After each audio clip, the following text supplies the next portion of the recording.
আসসালামু আলাইকুম। আমি হোমমেকার মুন্না ব্লগসের মুন্নি। আজও হাজির হয়ে গেলাম নতুন আরেকটা ভিডিও নিয়ে। আশা করছি কাছে দূরে যেখান থেকে আমার এই ভিডিও দেখছেন বা দেখছেন না সবাই ভালো আছেন। আমিও আলহামদুলিল্লাহ আপনাদের দোয়া ভালো আছি। আজকের ভিডিও শুরুতে দেখাচ্ছি বাড়িতে গিয়ে আমি কী কাজ করিয়েছি। এই যে এই সাইডটা দেখালাম শুরুতে, এই সাইডটা আগে বাগান ছিল, গাছগাছলি ছোট বড় মিলে অনেক গাছ ছিল, যদিও এখন আর এসব নেই। এখান দিয়ে রাস্তা বানিয়ে মানুষ নিজেদের মতো করে হেঁটে যাচ্ছে আমার ঘরের পাশ দিয়ে। তো সেই জায়গাটাকে একটু আবদ্ধ করার জন্য আমি টিন দিয়ে বেড়া দিয়ে দিলাম। আর এখানে একটা কাঁঠাল গাছ আছে। এই কাঁঠালগুলো দেখতে এত সুন্দর, নাদোষ নদোষ, কিন্তু কাঁঠালগুলো একদমই বাজে। পেকে গেলে এগুলো আর খাওয়া যায় না, একদম সাদা কেমন জানি। তো আর এটা হচ্ছে কি মসজিদের এই জায়গাটা আগে ছিল একটা মাচার মতো পাকা, এখানে সবাই নামাজ পড়তো। এখন দোতলা মসজিদ হয়ে গিয়েছে, মসজিদের সাথেই কিন্তু আমার ঘরটা। আর এই বাগানটা এই যেভাবে আমি বেড়া দিয়ে দিলাম, একেবারে আমার ঘরের সাইডে দিয়ে, আমার জানালার কাছ দিয়ে লোকগুলো আসা যাওয়া করতো। পুরুষ মহিলা নির্বিশেষে সবাই এখান দিয়ে আসা যাওয়া করতো। আর একদিন ওই যে একটা ভিডিও দিয়েছিলাম, লাঠিয়াল বাহিনী এসেছিল। একজনকে একটু আমার ছেলে বলেছিল যে আপনারা এখান দিয়ে কেন যান, রাস্তা দিয়ে যেতে পারেন না, তার জন্য এই অবস্থা করেছিল।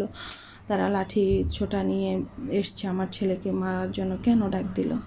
তো এই দেখেন রাস্তার একদম সাইডে হওয়ায় প্রতি বছরই আমার এই বেড়া দিতে হচ্ছে। আর পাকা আমি যে পাকা করে দেব বা ইট দিয়ে দেব, তো সেটা করা সম্ভব নয়, কারণ এটা রাস্তার সাইডে, যেহেতু রাস্তার জায়গা, তার জন্য। আর এই যে দেখেন গাছে অনেকগুলো কাঁঠাল এখনও আছে।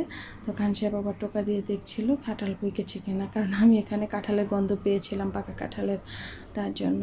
তো এই তো লাকড়ির ঘরটাও ঠিক করে নিলাম, আর এর যে টিনের চালা দিয়ে তো এইভাবে কিছু কাজ করিয়ে নিলাম। আর একেবারে রাস্তার সাইড পর্যন্ত আমার দরজার সামনের সাইড পর্যন্ত কিন্তু টিন দিয়ে বেড়া দেওয়া। তো আগে আরও অনেকখানি ছিল, তবে এতটুকুই করে দিয়েছি। আর প্রতি বছরই এটা করতে হয়। আর এবছর তো খান সাহেব ছিলেন, উনি করে নিয়েছিলেন, তার জন্য আমার তত একটা কষ্ট হয় না, নয়তো আমাকে কাছে থেকে কাজগুলো সম্পূর্ণ গুছিয়ে নিতে হয়। আর এখান দিয়ে ভিতরে যাওয়ার আরেকটা গেট আছে, দরজা। এখানে যেহেতু ঢোকার মতো একটা সুন্দর জায়গা আছে, তাই একটা গেট দিয়ে নিলাম। আর এই যে হচ্ছে গিয়ে আমার লাকড়ির ঘর। এখানে টয়লেটের ট্যাঙ্কি ছিল, এটার উপরেই আমি চালা দিয়ে, তারপরে চারপাশে দেয়াল দিয়ে লাকড়ি রাখতাম যখন আমি লাকড়ি চুলায় রান্না করতাম।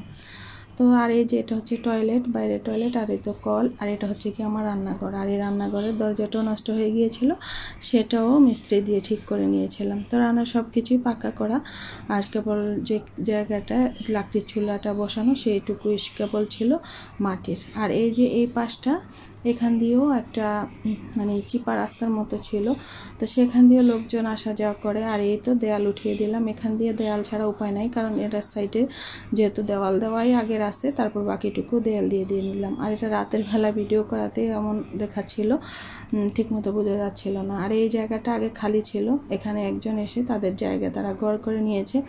তো এই কোণাটা দিয়ে লোকজন কেবল জানালার কাছ দিয়ে আসা যাওয়া করতো। আর ঘরে কেউ ঘুমিয়ে থাকলেও বিরক্ত হতো, জানালা দিয়ে ভিতরের দিকে আবার তাকাতো, তার জন্য এই জায়গাটাও আমি পাকা করে নিয়ে নিলাম বা দেয়াল করে দিয়ে দিলাম। তো এইসব কাজ করতে গিয়ে এবার ইটটাই আমার পুরো মাটি বলবো না, সেটা আমারই কাজ করিয়ে নিয়েছিলাম।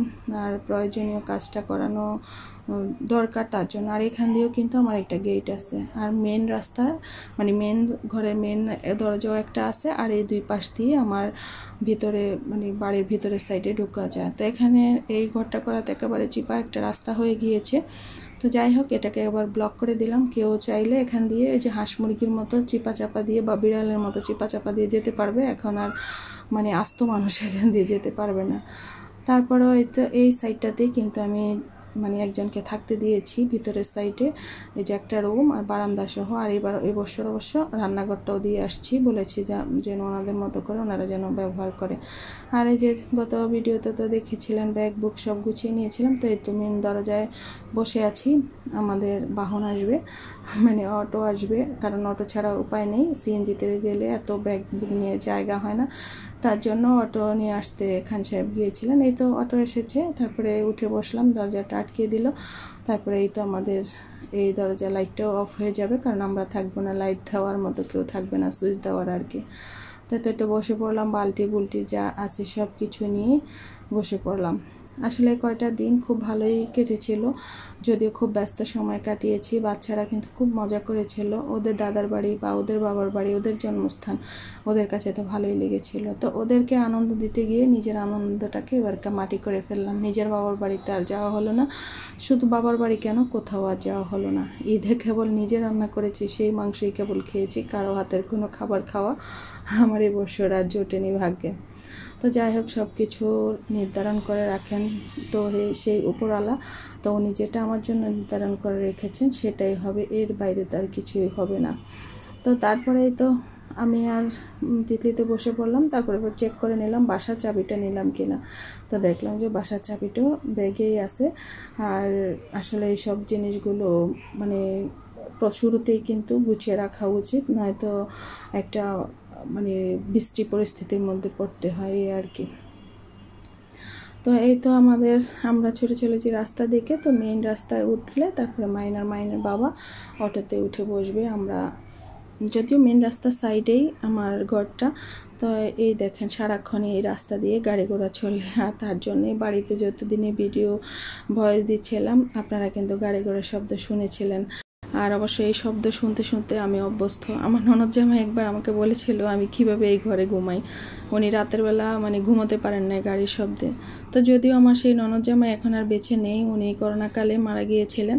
তো দোয়া করবেন সবাই আল্লাহ যেন ওনাকে জান্নাতবাসী করেন। তো উনি আমাকে সকালে ঘুম থেকে উঠে বলতেছিল আপনি কিভাবে রাতের বেলা ঘুমান। আমি বললাম যে কেন, আমার তো সমস্যা হয় যখন হরতাল থাকে তখন, কারণ কি জানি নাই শব্দ শুনতে পাই না, তার জন্য আমার ভালো ঘুম হয় না। তখন এই কথাটা নিয়ে তিনি খুব হেসেছিলেন। তো যাই হোক, ওনার কথাটা মনে পড়ে গেল। আর আপনারা সবাই অবশ্যই ওনার জন্য দোয়া করবেন। আর এই তো শহরটাকে মানে স্বাগত জানিয়ে গ্রামটাকে পিছনে ফেলে আমরা কিন্তু অলরেডি চলে এসেছি শহরের মধ্যেই।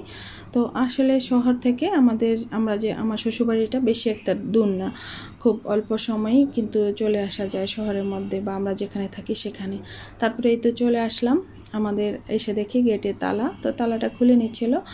আর আমরা একবারে গেটের সামনেই চলে আসছি অটো নিয়ে। যদিও রাস্তাটা একটু মানে উল্টাপাল্টা, মানে কি বলে স্ল্যাব কেমন যেন, তারপরও না এনে কোনো উপায় নেই, কারণ ব্যাগগুলো তো আর হাতে করে আনা যাবে না। তারপরে তো উপরে উঠাতে ব্যাগগুলোকে খুবই কষ্ট হচ্ছিল।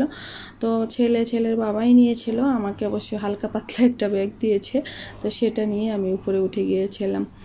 তো এই তো শুরু হবে আবার এখানকার সংসারটাকে গোছানো। একবার তো এটাকে এলোমেলো তেমন একটা রেখে যাই নাই, সব কিছু মোটামুটি গুছিয়ে রেখে গিয়েছিলাম। কিন্তু গুছিয়ে রাখলে হবে কি, আমরা তো বেড়াতে গিয়েছিলাম, কিন্তু ধুলোবালিগুলো কিন্তু একদমই বেড়াতে যায় না, ওরা বেড়াতে পছন্দ করে না, ওরা আমাদের এখানেই থাকতেই বেশি পছন্দ করে। তার জন্য তো একবার সব গুছিয়ে গেছে চলে গিয়েছিলাম বাড়িতে। সেখানে গিয়ে আবার সংসারটাকে সুন্দর মধ্যে পেতে তারপর আবার আসার সময় ভেঙে চলে এলাম। তো এখন আবার সেটাকে আবার পরিপাটি করতে হবে আগেরটাকে। মানে ওই যে বললাম ধুলাবালিগুলো তো বেড়াতে যায় না, সেগুলো ঝেড়ে টেড়ে তাদেরকে বিদায় দিয়ে আমার সংসারটাকে আবার আগের মতো গুছিয়ে নিতে হবে। তো এই তো চলে আসলাম রুমের মধ্যে। তো এসে তো দেখি অবস্থা খুবই খারাপ, চাদর বিছানা সব কিছুই অবস্থা খারাপ। তো এই সব আস্তে আস্তে এক এক করে গুছিয়ে নেব। তো আজকে তো রাতের খাবারটা, মানে যে দিনকার ভিডিও সেদিন কথা বলতেছি, রাতের খাবারটা তো আমাদের মানে রান্না করা হয় নাই বা রেডি করা ছিল না। তো ভাবলাম যে বাইরে থেকে খেয়ে আসি। তো খান সাহেবকে বললাম ঈদের ট্রিটটা আজই দিয়ে দেন। তবে বলছিল বাইরে যাওয়ার জন্য, বললাম যে বাইরে যেতে পারবো না, আপনি নিয়ে আসেন, আমি এখান দিয়ে গোসল টোসল করে ফ্রেশ হয়নি। তো সব ঝেড়ে মুছে বিছানার চাদরগুলো তুলে অন্য চাদর আবার বিছিয়ে দিলাম। মা মেয়ে দুজনে মিলেই কাজটা করে নিয়েছিলাম। তো এত গরম পড়তেছিল, এর ফাঁকে আবার কারেন্টও চলে গিয়েছিল। তো এই পাশে ডাইনিং রুমে আবার একটা ছোট্ট খাট আছে, সেখানটায় অবশ্য আমার ছেলে ঘুমা। তো সেটা চাদরটা এবার বিছিয়ে নেব, কারণ এই বিছানায় অবশ্য ভালো কোনো চাদর বিছানো আমার পক্ষে সম্ভব হয় না, কারণ জানালা দিয়ে এত রোদ আসে যে চাদরগুলো সব রং জ্বলে যায়। তো কি আর করা, একটু বুঝে শুনে চাদর পাততে হয় এই বিছানাটায়। তো এই তো সবগুলো বিছানাই আমার ঝাড়া মোছা বা রেডি করা হয়ে গেল। তো তখন পর্যন্ত কারেন্ট ছিল।